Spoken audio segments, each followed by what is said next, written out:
Okay. Okay, I'm here. So welcome, here we go again. We're just waiting for one or two people to get back from breaking out. They've broken out and we haven't managed to capture them and bring them back yet, but they're on their way.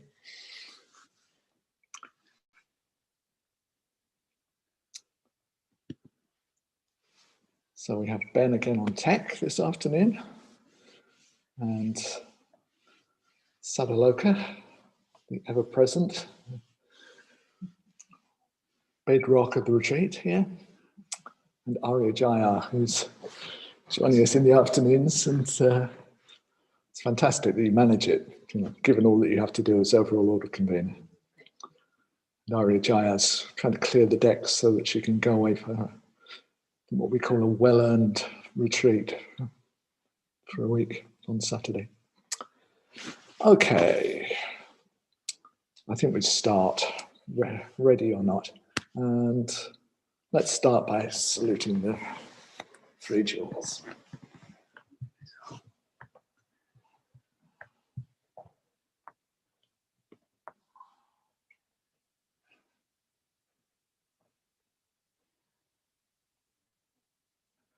Namo Buddhaya.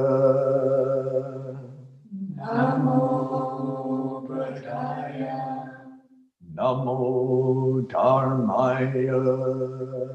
Namo Dharmaya. Namo Sanghaya. Namo Sanghaya. Namo Namah. Namo Namah. Om. Om.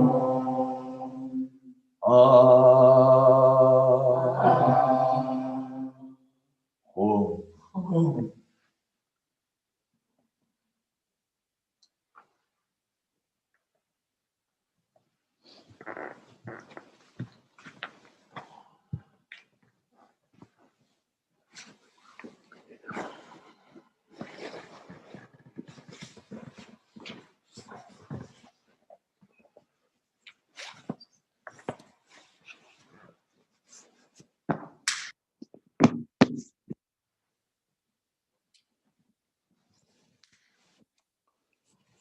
Okay, so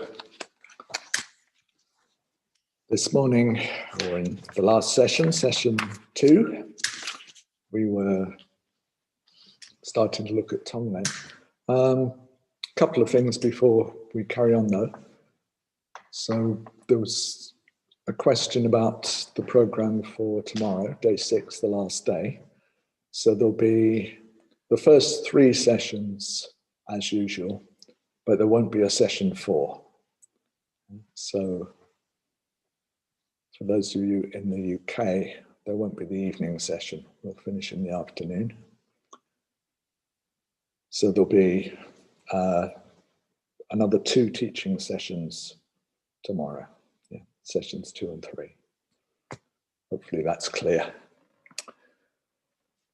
And, oh yes, I also had a message from James, who, as well as looking after us with tech quite a lot of this week, also looks after a lot of the management of Adhisthana.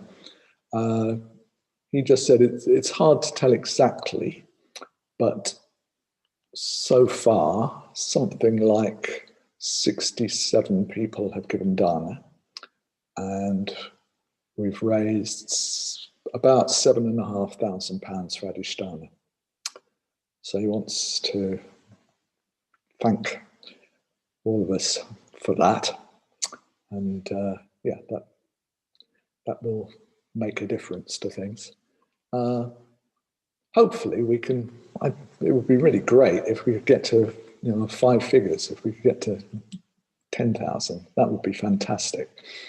And I know, times are hard and times are difficult and the future is uncertain.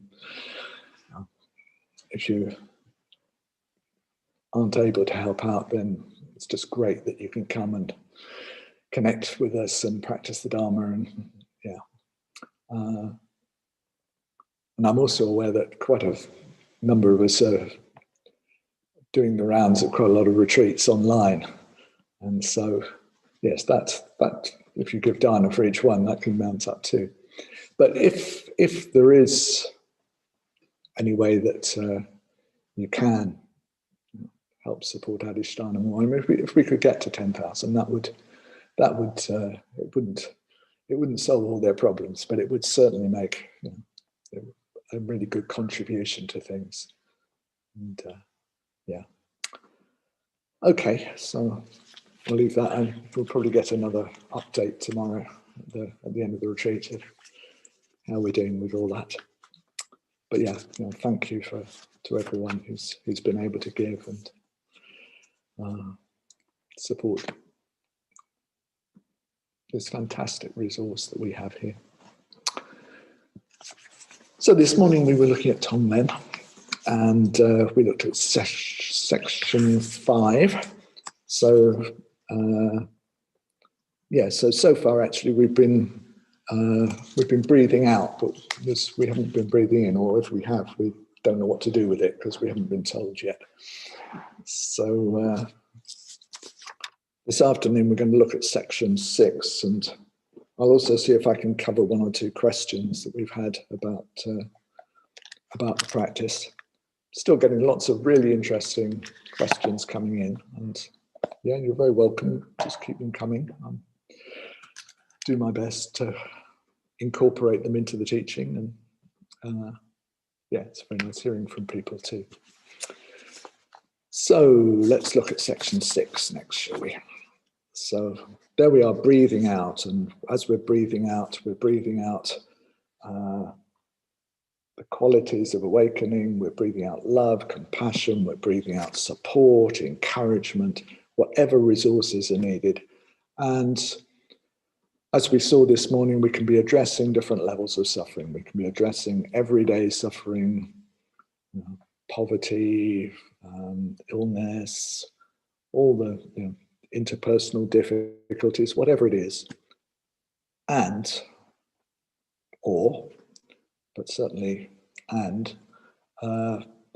We're breathing out what will really help, what will really benefit beings as deeply as possible. And what will finally help, of course, is what goes beyond the conditioned, what we can finally rely on, which is all those qualities of awakening. So what happens on the in-breath? So as one breathes in, one sees the sins of all beings like a shadow come out from their bodies and enter one's own body, where they're purified by the strength of one's aspiration and turned into pure, bright light. Okay. You may remember that I had a little bit of difficulty with the word evil earlier in the practice. When I get to sins, I have even more difficulty. If I look up the dictionary definition of the word sin, quite a number of the definitions say that a sin is an offense against divine law. And if you look around in places like Wikipedia, you'll find various Buddhists saying that Buddhism has no concept of sin, and it's just not, it's not a Buddhist view at all, because, as we know, Buddhism is a non-theistic religion. So we can't take that word in that sense. And personally, when I'm doing the practice, I don't talk to myself in those terms. But but at the same time, we don't want to be kind of scared of words and, if the words are there, then okay, we can take them in a way that is going to empower us rather than somehow kind of pitch us out of the flow of the practice. So yeah, see what works for you and what doesn't. So anyway, as one breathes in, one sees whatever we want to call it, the unskillfulness, the kleshas, the confusion, the ignorance, and so on of all beings. And it's taken away from them. All that is taken away. All their suffering and its causes. And if it helps, again, we can see that as like shadow, sort of coming into us. And just taking on an awful lot of shadow, if it just kind of lingered around, wouldn't be great. But it goes into the text says just enters one's own body, but usually it feels kind of quite natural for it to come into our heart center, where it's purified by, it says in the text, the strength of one's aspiration. So again, you have to see whether that works for you.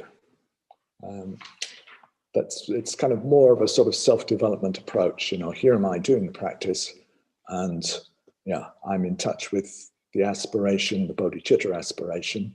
So yeah, that aspiration purifies everything. But human nature being what it is, if we just see things in those terms, there are going to be days where if our confidence is a bit low, in comes all the suffering of all living beings in the form of shadow, like kind of incoming fire, you know, from a warship or something. And what do we have to transform that with? Well, I've got the strength of my aspiration, which doesn't feel very strong today. And you can then, you know, you can feel kind of knocked out by it. So that's what we really, really don't want that to happen. Yeah. So what we breathe, all those kleshas and all that ignorance into has to be, you know, the deep power, the deep strength, you know, of bodhicitta. It has to be the deep power and strength of all the Buddhas and Bodhisattvas. It has to be that. Yeah. We have to meet all that suffering with what will actually meet it. And it's like the beginning of the Bodhicharyavatara, where Shantideva says something like, well, in the old sort of Matic's translation, something like, for the power of evil is great and very dreadful, and were it not for the bodhicitta, what could possibly kind of answer it or meet it? So yes, we have to make sure that what meets what's coming in is really bodhicitta, is really those awakened qualities. And it's usually, this is where, you know, if we have either through sort of self-surrender or through having the refuge in our heart and letting the refuge do the practice, then it's kind of easy. We're sort of out of the way. If it's basically everyday me who's doing the practice, then yeah, we're going to be taking in water and starting to sink at this point of the practice. Yeah. So all that unskillfulness comes in the form of shadow, which reminds me, incidentally, of Bhante talking about the suffering as like a great sort of dark cloud that's kind of around, you know, and some of the time we feel it in us and some of the time we see it out there, but we don't worry too much in a way about where it is. You know, it's just wherever we see it, we respond to it. We do what we can to dispel it. And yeah, I've always found that a helpful little pointer in terms of the practice. So everything's purified and turned into bright light. again, if it works, you can feel that actually all this darkness is like fuel to the fire of the bodhicitta. Yes, there's if you have that real kind of confidence that comes from really, really strongly being in contact with the refuge, then you get this kind of sense of, well, bring it on. The more difficulties, just bring them on. That's where you want to get to in the practice. I mean, for a long time, we're quite careful, to give ourselves good conditions and so on. But there comes a point in the practice, and it's an important point, where we start to actually really turn towards difficulties. You go hunting them. You don't just wait for them to come to you. Yes, like the yogi or yogini going into the cremation ground. It's very much the spirit of the church practice that some of us do. But actually, it's very much the spirit of the bodhisattva. Yes, there's that kind of confidence in the Dharma and the power of the Dharma. So yes, all this darkness can be like fuel to the flames. In the Tibetan tradition, sometimes they do these fire pujas, and one of the things that's done for sort of purification of negativities is that you take black sesame seeds, these very small kind of sesame seeds, and they're black, and reciting mantras and visualizing the idam and so on, you take some of these and you have a fire in front of you, sometimes quite a small one, but sometimes quite large, and you throw these black sesame seeds into the fire. And it's very satisfying because they make a kind of popping sort of fizzing noise. And you just feel all these negativities just being burnt up, and the fire, becomes more strong. Sometimes you arrange all the sesame seeds on the plate in the form of a scorpion before you start, and then you do it. Yeah, so it's, yeah. Yes, so yes, the negativity, when it's really just brought to that furnace of love, and also that furnace of wisdom, which sees the lack of anything substantial there, the lack of anything real there. Yes, it's all then like fuel to the fire. So if we can get to that sort of feeling, then the practice is really going to fly. Okay, is that clear? Any immediate questions, issues? Either you can ask out loud or in the chat.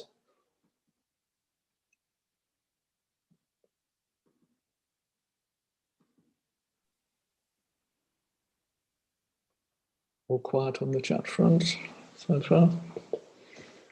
I ask something, Vessantara. I don't know if anybody else wants to ask something. Yeah, sure. Go ahead. Is that Papajata? Yeah. This is not how I'm doing it now. Well, the limited experience I've got, but many years ago when I was ill, I came across something a bit like the Bodhicitta practice, and I was doing that myself. And there was this really sort of, it seemed like important element, maybe it was in whatever I'd read or what I did, where it was important for sort of going beyond self, this sense of sort of taking on more suffering. I was suffering terribly, as it were, myself. And then this sense of taking on more, which was entirely not what I wanted, but nevertheless I would sort of try to do. And that was really important then. Yeah. But it's just a bit of a question about, does that element come in any way? I'm not saying it should or shouldn't. Just the question. Okay, that's a good question. Thank you. Well, it can come in two ways. As we've seen, it has the effect of putting our own suffering in a different perspective. We realize we're not, whatever it is that we're suffering, we have an awful lot in common with other beings, and there are an awful lot of other people who are experiencing the same kind of suffering, and that helps.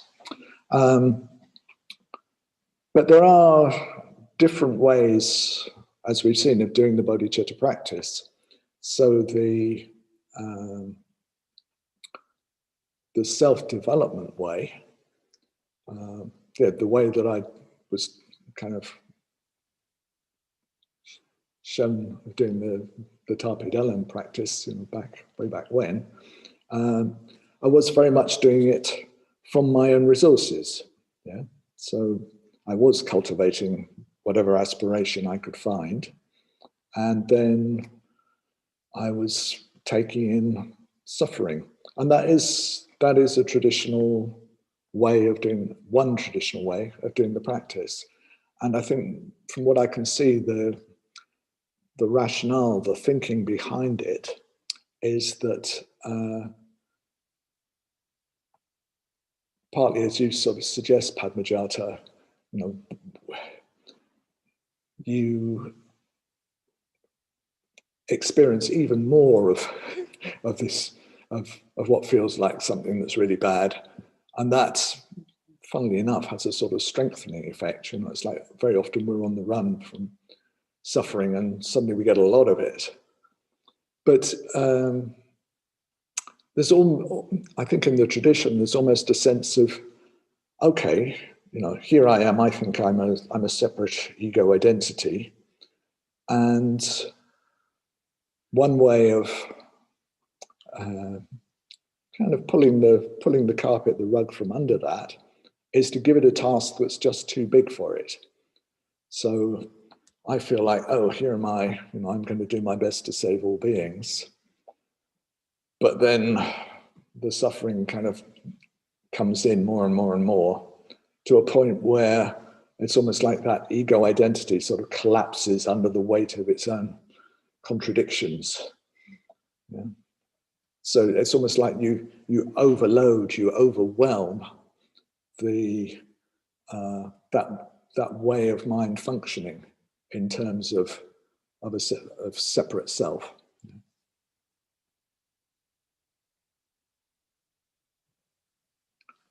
We could sort of relate this a bit to that whole myth of the birth of the thousand-armed Avalokiteshvara. There's Avalokiteshvara who makes this great vow, he'll save all beings, and goes into meditation for a long time, and then kind of has a little look out of the corner of an eye to see how he's doing. And actually, because he's been focusing on the Tibetans, who are a pretty kind of rough lot, it hasn't had much effect at all yet. And at that point, he thinks that he has this moment of just thinking, well, what's the point? This vows that I've taken to help them all is just hopeless. And that's the point where he kind of falls apart. And then that, in extreme kind of suffering, he calls on Amitabha. So it's like he calls on a refuge, beyond himself. He calls on Amitabha, who's kind of his teacher, so to speak. And then Amitabha sort of heals him and sort of reforms him and into this thousand-armed form with 11 heads. And if you read that, well, you can't read the story literally, really, or if you do, it's a very strange story. But if you read that story in terms of its spiritual meaning, it's like our best efforts, the best efforts of everyday me, however confident and resourced we aren't going to be enough in themselves to meet the existential situation of our suffering and the suffering in the world. Yeah. At a certain point, that ego way of practicing runs out, and then something else enters in, which actually is adequate to the suffering. Yes, the 1,000 arms and those 11 heads looking in all directions. They can end the suffering. So I think, Padmajata, that was that's kind of the traditional thinking behind it. So it certainly is a traditional way to practice, and we don't have to. We can draw on any of these ways of practicing as appropriate. They all have advantages and disadvantages. So he's waving his arms around and knocking off the microphone.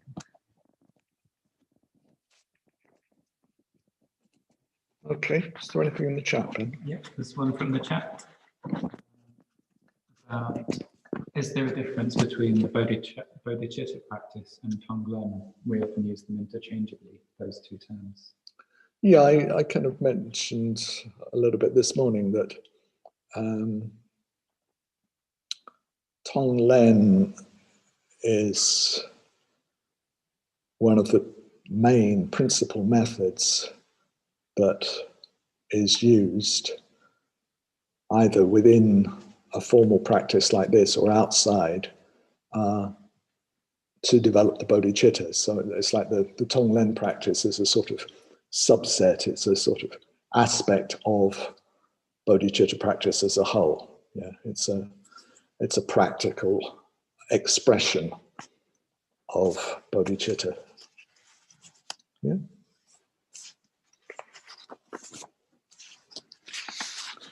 Okay. Well, we're here. I think I've got a couple of other questions about Tonglen, which I'd like to deal with if I can deal with them quickly. Oh, yeah.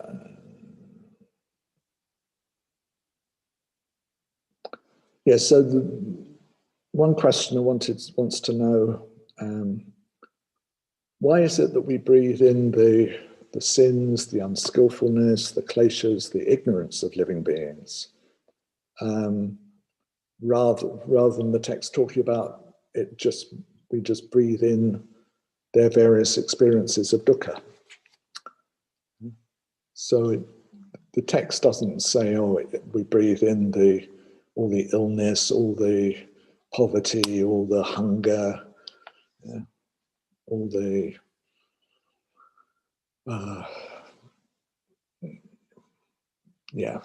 all the sort of everyday sufferings of living beings. It talks about taking away their sins, so their kleshas, their unskillful karma that they've built up, and their avidya.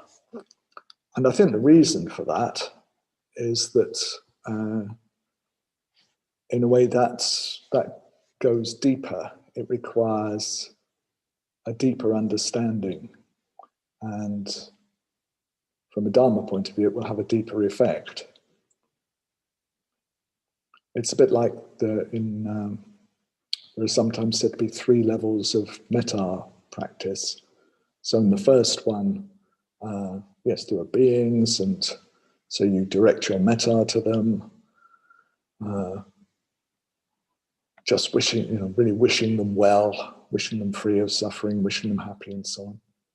And then the next, so that's called metta with beings as reference. And then the second level, which is a bit deeper, is where you focus on the causes of their suffering. You see how they're creating their suffering, and you send metta to them on that basis. So this is more here in the practice where we take away the sins, the unskillfulness. That's relating to not just the suffering, but the causes of suffering. And given a choice, if I'm sick, and I'm given a choice between being healthy or being awakened,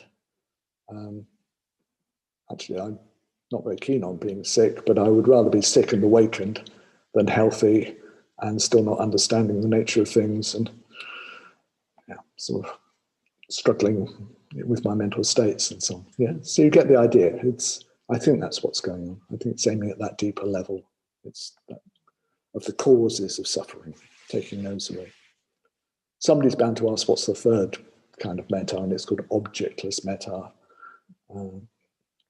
But we won't go into that right now. Okay, so there's that one. Got any more?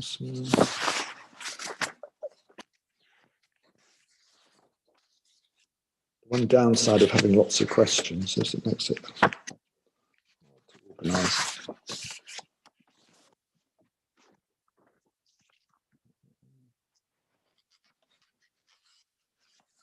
Yes.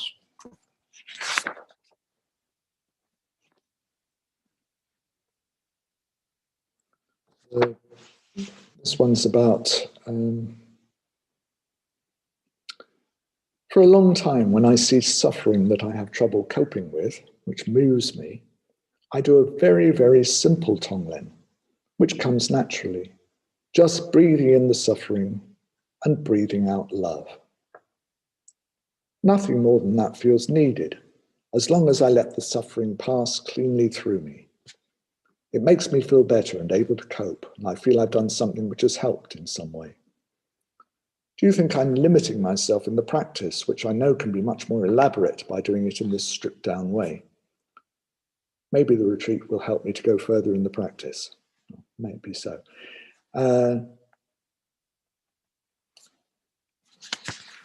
I think generally the way in which practice goes is that,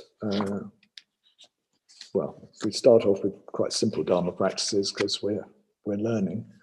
And then they tend to become more elaborate, you know, so you become an order member and you have a sadhana, and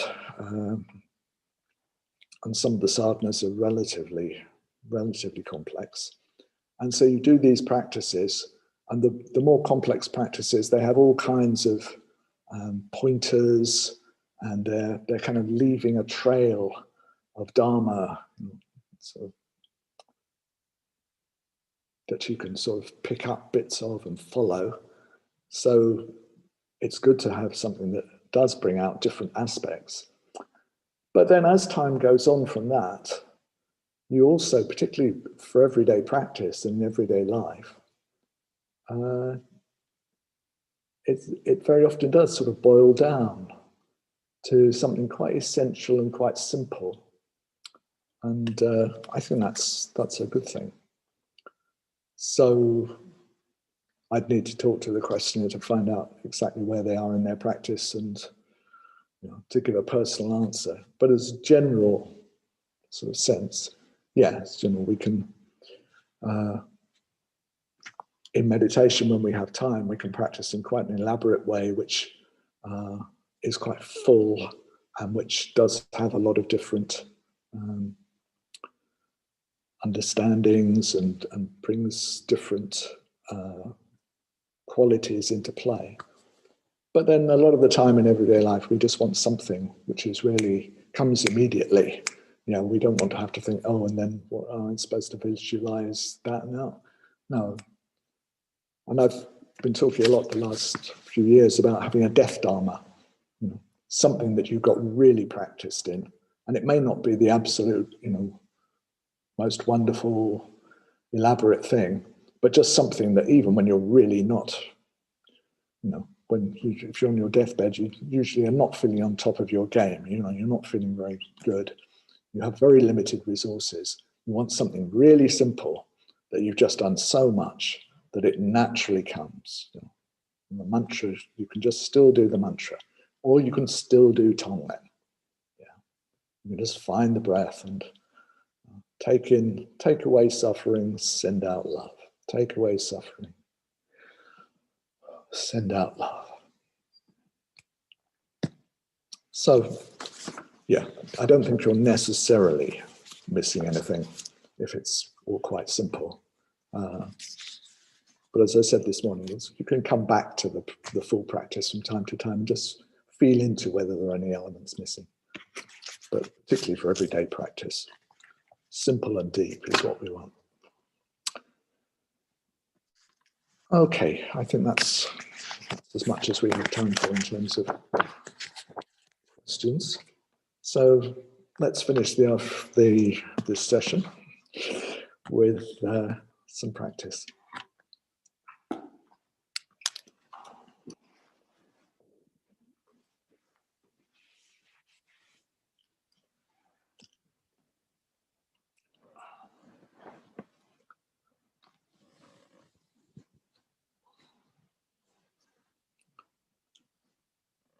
And then again in the next session, session 4, as we have been, we'll have another guided practice of Tonglen, another guided bodhicitta practice.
So once again, just aware experience.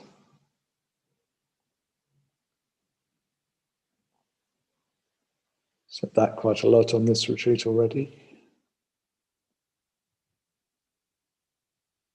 Being aware that this experience we're having now, we've never had before.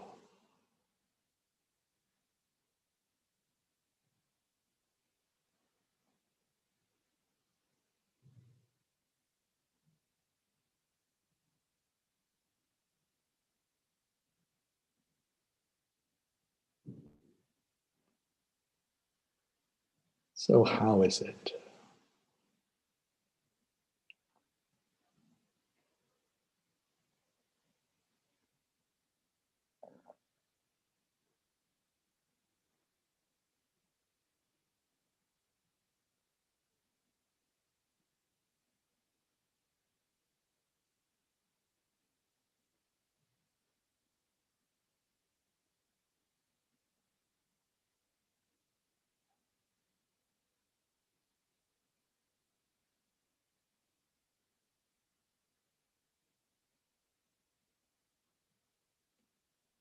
Letting energy and awareness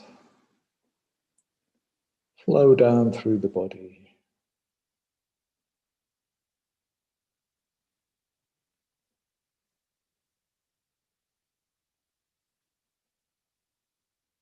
To the points of connection with the earth.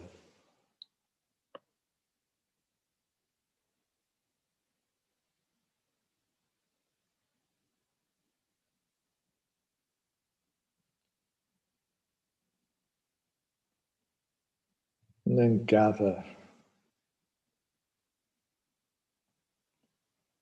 in the earth.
Letting the upper body be light.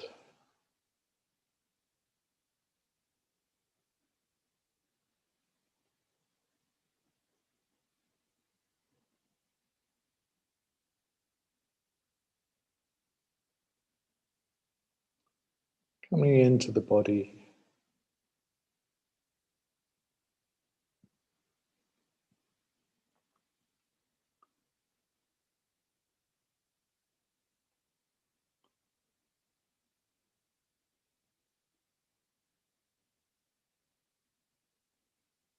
With kindness, exploring this unique patterning of energy that's happening.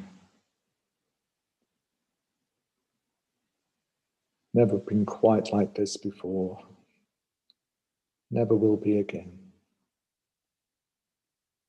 How is it?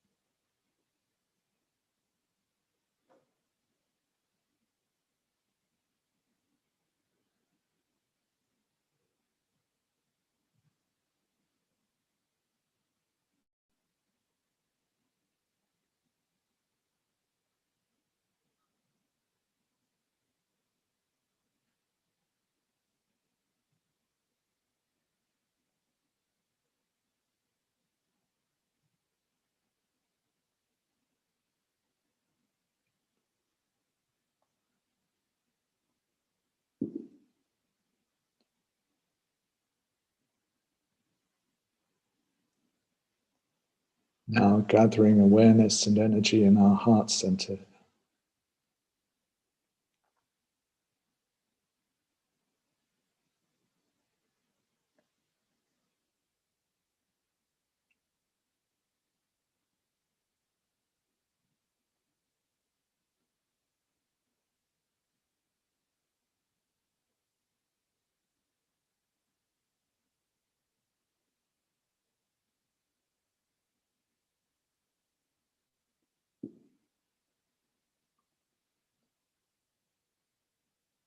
Inviting, invoking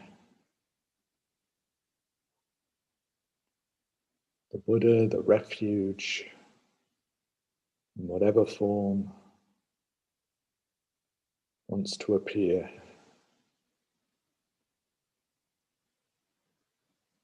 To be right in the center of our heart mandala.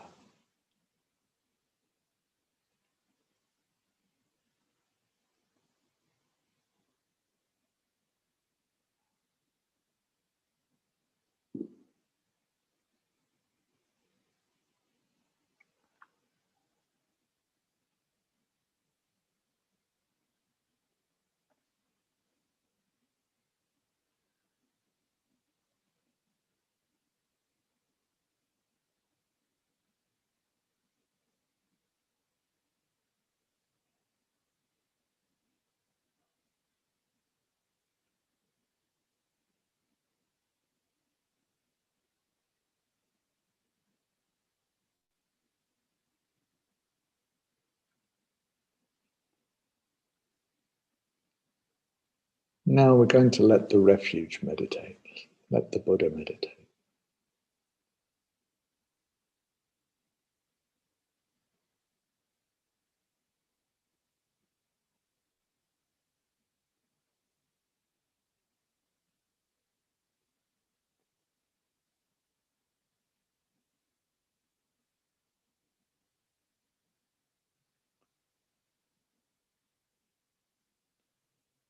And with each in-breath,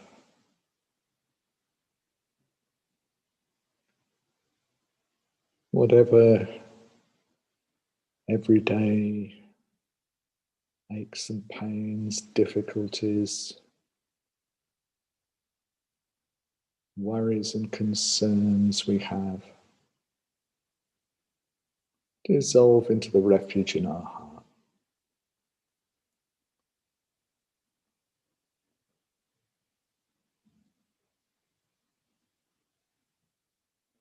Maybe like shadow.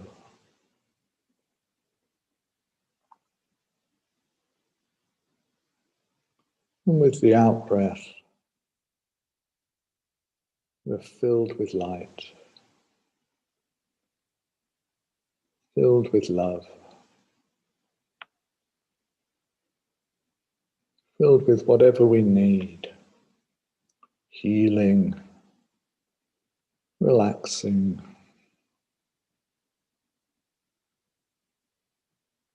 whatever resources we need.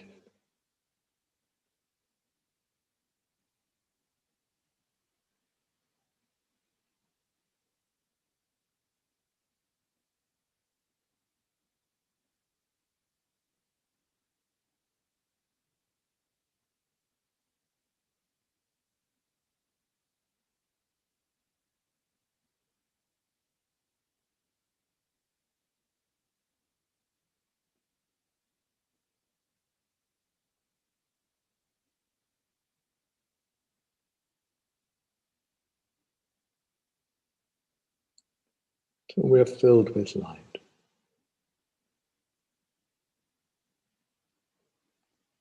At peace on that everyday level.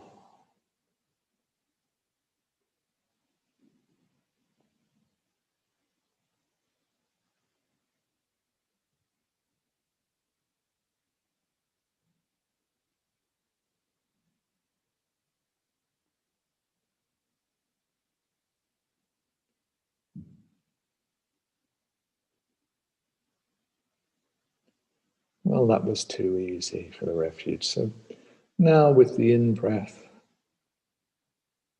all the ways in which we cause ourselves suffering through our confusion about how things are, our unhelpful habits,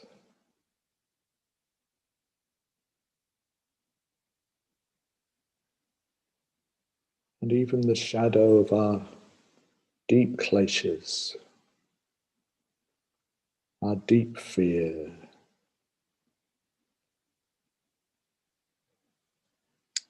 whatever deep grief or rage or jealousy there is.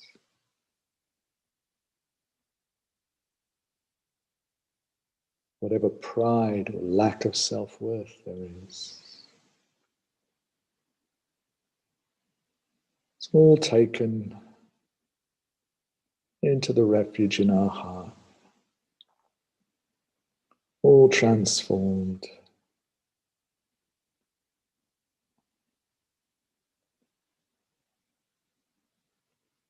so that more and more light fills our being, fills our body, fills our whole heart mind right to the depths of it.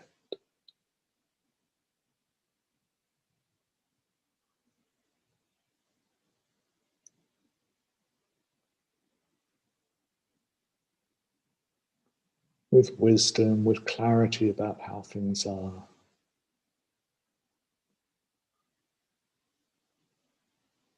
With all positive and skillful emotions.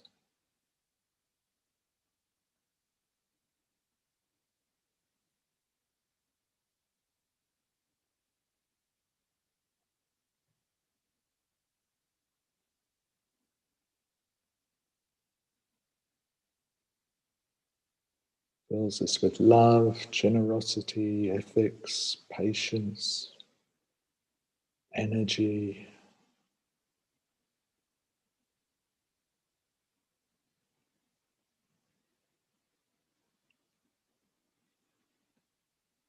The ability to move deeply into meditation.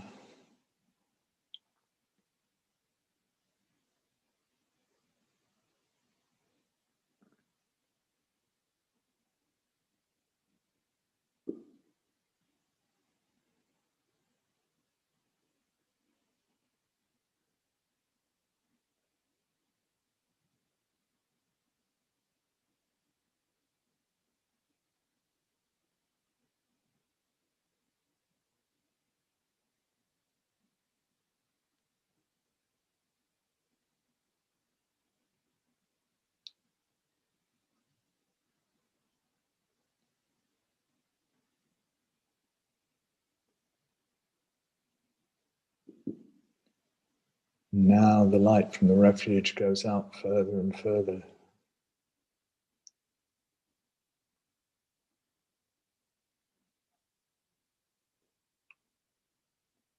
And to start with again, it meets everyday suffering.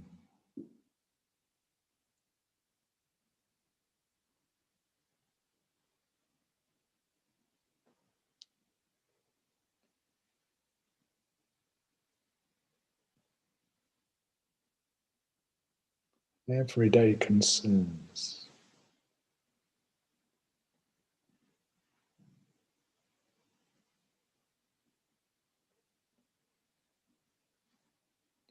All those people who've lost their keys, all those people who are worried about the dentist, whatever it is, it meets that level. With the in-breath,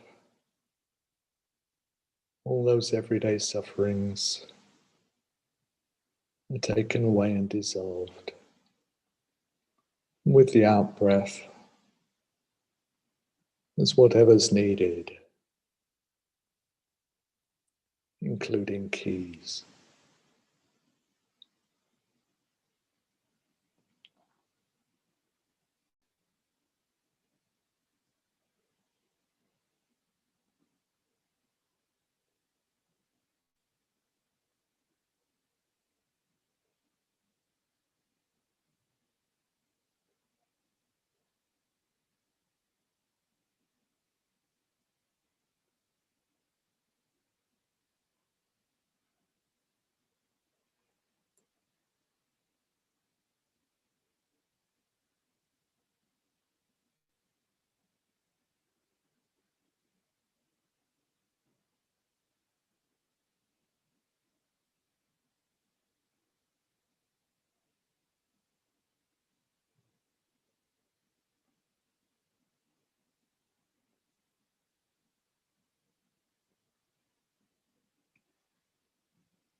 even with those sufferings gone, all these beings are still within the wheel.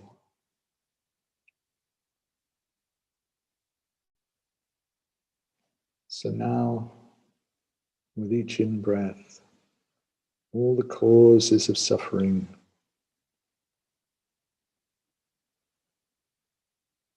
all the unskillfulness, all the unskillful emotions,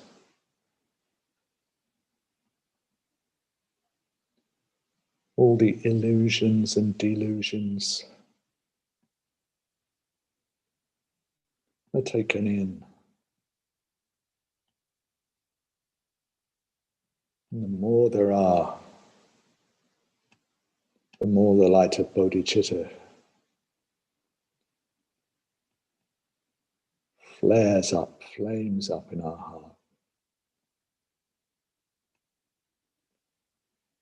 And with each out-breath,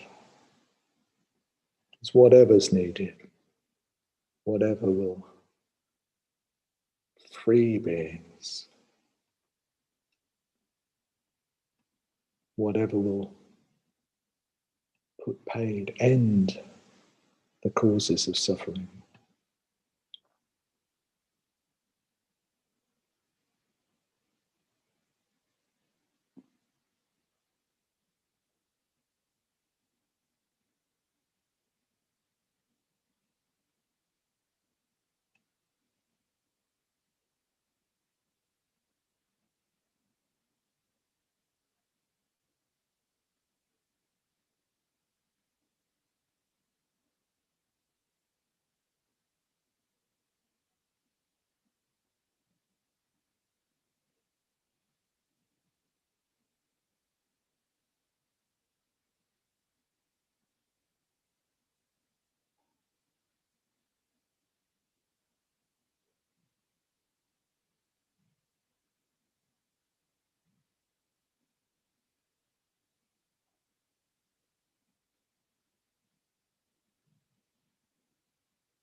As we come towards the end of the practice,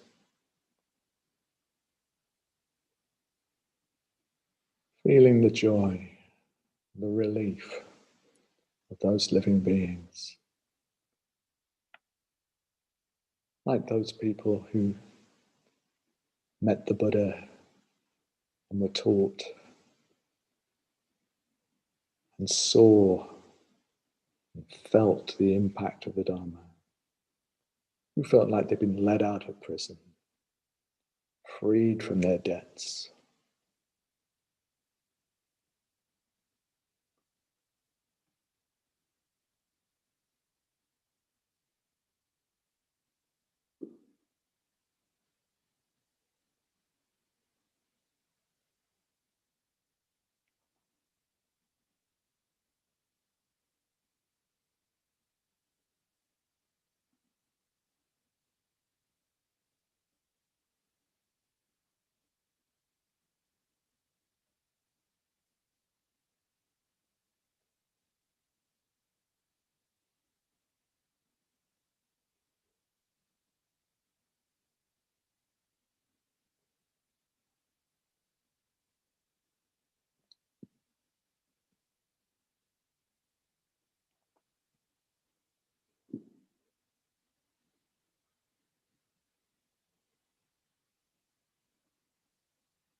And when we're ready, once again relaxing, not doing anything other than being aware.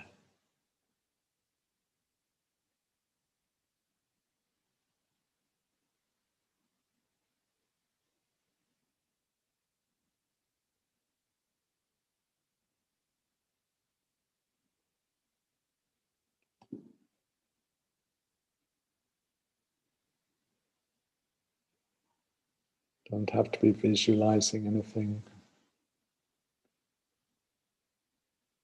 but there can still be a sense of opening heart,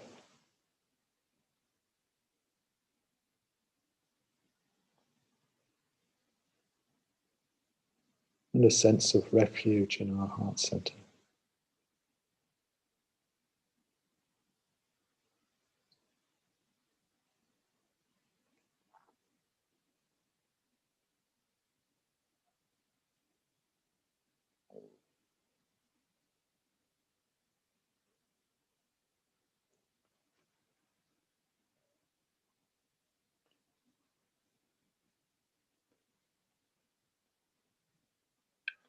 Dedicating the merits.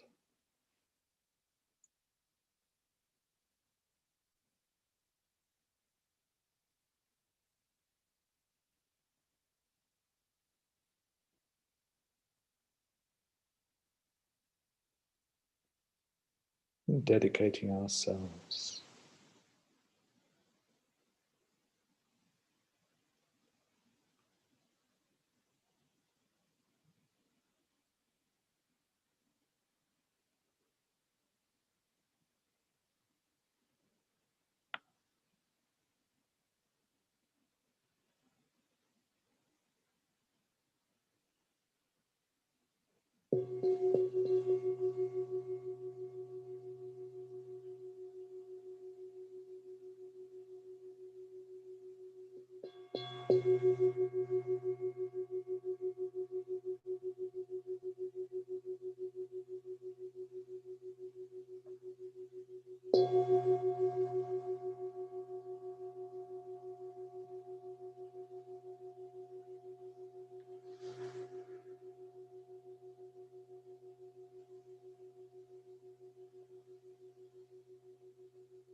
Thank you for that.